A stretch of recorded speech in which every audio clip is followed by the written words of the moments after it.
Mga kababayan, naunawaan po namin na ang hamon na kinakaharap ninyo araw-araw, lalo sa sektor ng agrikultura at sa pangingisda, na siyang haligi ng ekonomiya ng Samar. Batid ko po na itong nagdaang El Nino, higit sa 3,000 pamilya sa 3 munisipyo ng Samar at Eastern Samar na nadeklara ng state of calamity at dahil sa paglabis na kanilang pagpinsala sa tagtuyot na dala ng El Nino. Dahil po riyan, narito ang inyong pamahalaan na upang iparamdam ang aming suporta sa inyo na walang pagod na nagsisikap upang matiyak na mayroong pagkain sa hapag ng bawat pamilyang Pilipino.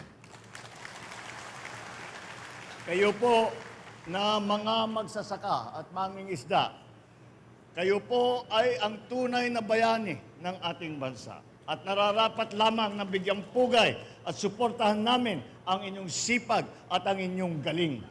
Kaya naman po, masaya kami maihandog lahat po ito upang mapalakas ang inyong hanay at mapabuti ang inyong kabuhayan.